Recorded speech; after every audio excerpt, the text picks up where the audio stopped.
I live in a very trafficked corridor. So I threw my robe on and I went down the stairs and I flung the door open ready to yell at them. And of course there was nobody there.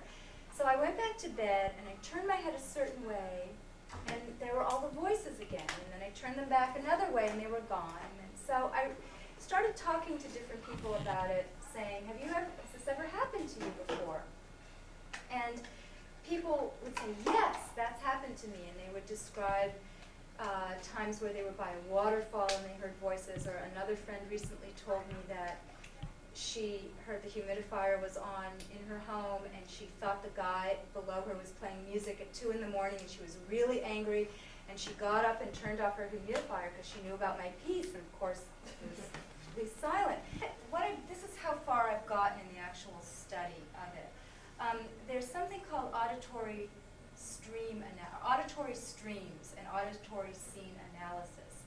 And they liken it to a model of language where they actually talk about parsing sonic events, where when you are in an auditory situation, but you of course can't see everything that's going on, your auditory system is telling you that the birds are the birds, not railway tracks screeching, and that they're over there, and that the truck is over there, and don't walk out into the road, and that there are children playing behind you. And it's kind of the way, it's very analogous to a subject and an object and a verb and all these things. So they talk in psychoacoustic language about parsing, and that each sonic event is called an auditory stream.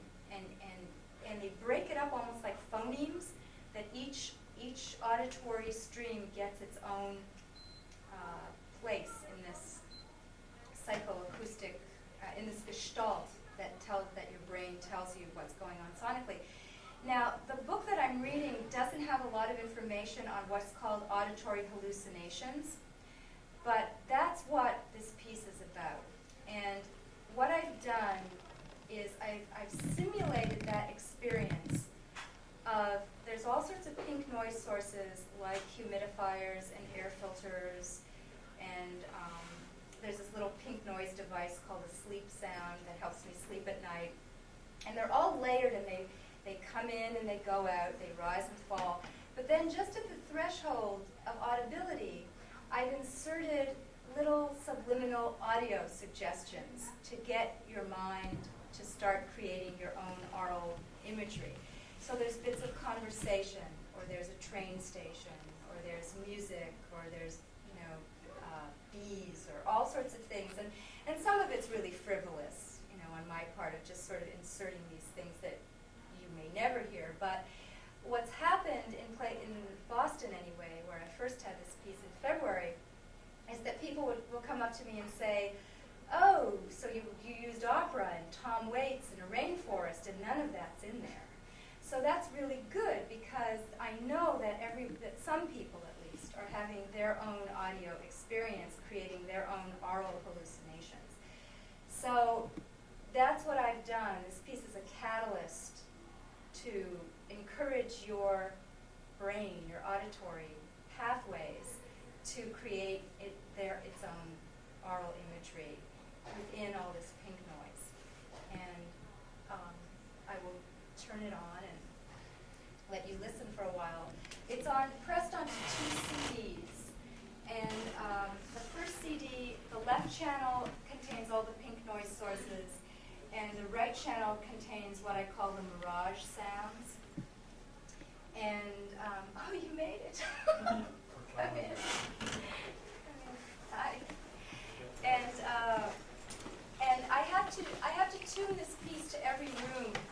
So I have a mixer here so that I can balance. In this room, for example, I found that the mid frequencies were really being soaked up by the acoustic tile, so I had to boost them. And there is some stuff missing just by virtue of the room, and that's okay, because every room this goes into, it sounds different. In Boston, the room was 5 times the size. It had 3-story ceilings. It was a really different experience. So, does anybody want to ask me any questions before I turn it on? Have I explained it well enough? I know you missed the explanation.